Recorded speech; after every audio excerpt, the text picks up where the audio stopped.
안녕하세요. 한동화의 시기보감입니다. 오늘의 시기보감 주제는 바로 호박입니다.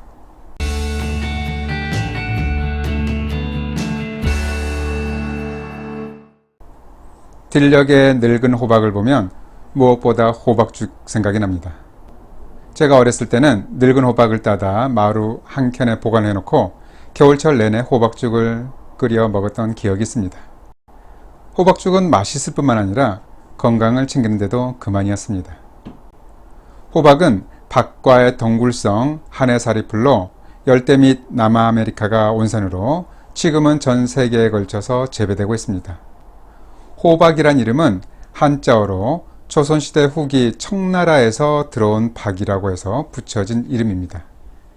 한해사에는 주로 남과로 기록되어 있는데 바로 노란색의 늙은 호박을 말합니다. 서양계 늙은 호박은 중국에서 들어왔고 임진왜란을 기점으로 일본을 통해서 들어왔던 호박은 동양계 애호박입니다. 문헌에서 채소 호박을 찾으려면 남과로 검색해야 합니다. 반면에 호과는 오이, 서과는 수박, 호자는 박을 의미합니다.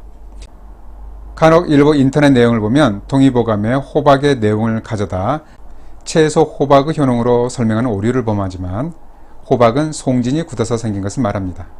동의보감이 저술될 시기에는 채소 호박이 없었기 때문에 별다른 기록이 없습니다. 국내에서 호박은 조선 후기 이후에 출간된 서적부터 기록되어 있습니다. 호박은 맛은 달고 성질은 따뜻하고 독이 없습니다. 본초강목에는 보중 익기한다고 했습니다. 참고로 본초강목은 동의보감 이전에 명나라 때 출간된 서적입니다. 본초강목에서 말하는 보중 익기라는 단어는 말 그대로 속을 보하고 기를 북돋는다는 의미입니다. 호박은 맛이 달고 황색을 띠기 때문에 보하는 맛과 색을 가지고 있습니다. 오행적으로 감미와 황색은 중앙의 토에 해당돼서 특히 소화기를 보합니다. 그래서 보중 익기한다고 한 것입니다. 과거의 조상들은 제반 증상에 호박꿀을 만들어 먹었습니다. 의방하편에는 조양하는 방법으로 호박꿀을 만들어 먹는데 찹쌀로 밥을 짓고 누룩과 밥을 섞는다. 꿀, 참기름, 후추, 천초, 고추, 건강, 겨자, 메밀, 고령근, 목단피, 각 5홉을 곱게 가루낸다. 호박 가장 큰 것을 골라 꼭지를 따 구멍을 내고 씨를 제거한 후 위의 재료들을 그 안에 모두 집어넣고 꼭지를 다시 닫는다. 진 황토를 물에 개어 호박 전체를 두툼하게 바르고 왕겨불에 묻어 하루 밤낮이 지난 다음에 꺼내 공복에 꿀물에 타서 먹는다. 흉복통, 산증, 복창, 담혈, 복냉 등의 증상에 신유하다 라고 했습니다. 의휘에는 만드는 방법은 상기와 동일하게 하면서 남과 고는 습, 화, 냉 및 여러가지 담계로 인한 혈증, 막히는 증상, 흉복통, 산증이나 서증으로 인한 여러가지 복통을 치료하는데 효과가 나지 않는 경우가 없다 라고 했습니다. 이것을 보면 호박고는 냉증, 복통, 객혈이나 객담, 습으로 인한 부종, 화나 더위로 인한 증상까지 거의 만병통치약처럼 이용되었다는 것을 알 수 있습니다. 닭을 넣어 고아 만든 호박고는 특히 기침이나 숨참에도 좋습니다. 의외에는 호박을 크고 붉은 것을 준비하여 꼭지를 따고 속에 있는 씨와 잔물을 제거한 다음 닭 한 마리, 생강 2대, 엿 1잔 이 세 가지를 모두 호박에 넣고 다시 꼭지를 닫아 황토를 전체적으로 두껍게 발라 겹불 속에 묻어두고 골고루 익으면 꺼내어 한 그릇을 빈속에 복용하면 신기한 효과가 있다라고 했습니다. 또한 숨이 차고 그득할 때는 호박 꼭지를 잘라내고 꿀을 넣은 다음 도로 꼭지를 붙이고 겹불에 묻었다가 익으면 꺼내어 이른 아침에 먹는다라고 했습니다. 호박 자체도 기침과 숨참을 억제하는 데 도움이 됩니다. 추가된 재료들을 보면 찬작에 의한 기침에 특히 좋겠고 몸을 보호하는 효과가 컸을 것 같습니다. 호박고는 난임 여성에게도 쓰였습니다. 의외에는 늙고 누런 호박을 꼭지를 자르고 속을 다 파낸 뒤 검은 수탉의 털을 뽑고 배를 갈라 내장과 함께 호박 속에 넣는다. 다시 호박 꼭지를 덮고 끈으로 묶어 물 3동이에 넣고 3사발이 되도록 달인 후 호박과 닭고기를 2-3차례 먹는다. 남편은 수수뿌리로 만든 환을 술로 먹고 부인이 호박거를 먹으면 3개월 이내에 반드시 잉태한다라고 했습니다. 담방비호 경험 신편에는 이 처방을 음이편에서 소개하고 있는데 음이란 남성 발기불능을 의미하는 용어입니다. 따라서 이 호박꽃은 남녀 모두 생식 기능을 향상시키는 데 도움이 된다고 볼 수 있겠습니다. 호박은 술을 빚어 냉증을 치료했습니다.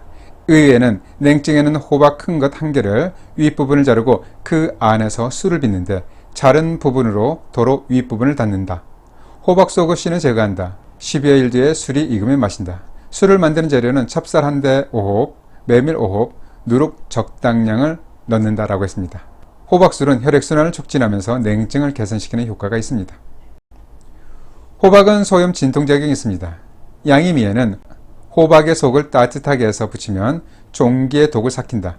무릇 모든 종기의 독에 다 쓴다라고 했습니다. 본초 강목에는 정창에 늙은 호박 꼭지 몇 개를 불 기운에 말리고 가루낸 다음 삼시 기름에 개어 발라주면 바로 효과가 나타난다 라고 했습니다. 호박은 담 결림에도 좋습니다. 의방 하편에는 늙은 호박을 불에 올려 구워서 뜨거울 때 아픈 곳을 눌러주면 바로 낫는다 라고 했습니다. 의외에는 담이 뭉쳐 어떤 곳을 막론하고 당기고 아플 때는 늙은 호박을 불에 구워 따뜻할 때 아픈 곳을 계속 누르면 즉시 낫는다 라고 했습니다. 호박은 근육이 뭉쳐서 통증이 유발되는 곳에 온수포 효과를 나타냅니다.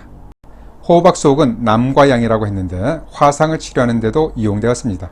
본초 강목 수비에는 탕화상을 치료하는 방법으로 늙은 호박의 속과 씨를 함께 병 속에 넣는데 오래 넣어둘수록 좋다. 탕화상을 입었을 때 이것을 발라주면 곧장 욱신거리는 통증이 진정되는 신면 효과가 있다라고 했습니다. 이 또한 호박의 소염 진통 작용에서 비롯된 효능으로 볼 수 있습니다. 조상들은 호박을 가정 상비약으로 활용했습니다. 피부가 가려워 긁어서 헐었을 때 호박 줄기를 달아서 씻었고 피부에 옹조와 창이 생기면 호박꽃을 찧어 떡을 만들어 부치면 효과가 있었습니다. 어린아이들의 탈장에는 호박순을 달여서 먹였고 호박 꼭지는 유산을 방지하는 데도 활용했습니다. 호박은 버릴 것 없이 넝굴째 사용되었습니다. 호박에는 베타카로틴이 풍부해서 항산화 작용, 피로 해소, 면역력 향상에 도움이 됩니다. 체내에서는 비타민 A로 전환되면서 안구 건강에도 좋습니다. 호박의 팩틴 성분은 위장을 편하게 하면서 이뇨 작용이 있어 부종을 제거합니다. 칼륨도 풍부해서 고혈압 환자에게도 특히 좋습니다.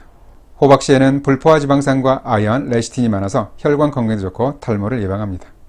본초 강목에는 많이 먹으면 각기나 황달을 발생시킨다. 양고기와 함께 먹지 말아야 하는데 사람의 길을 막히게 한다 라고 했습니다. 그러나 황달이라고 표현한 것은 호박의 노란색 베타카로틴에 의한 피부의 색소 침착으로 걱정할 것이 없습니다. 양고기와 호박의 궁합은 열체질에게는 열감을 조장할 수 있어 불편함을 유발할 수 있습니다.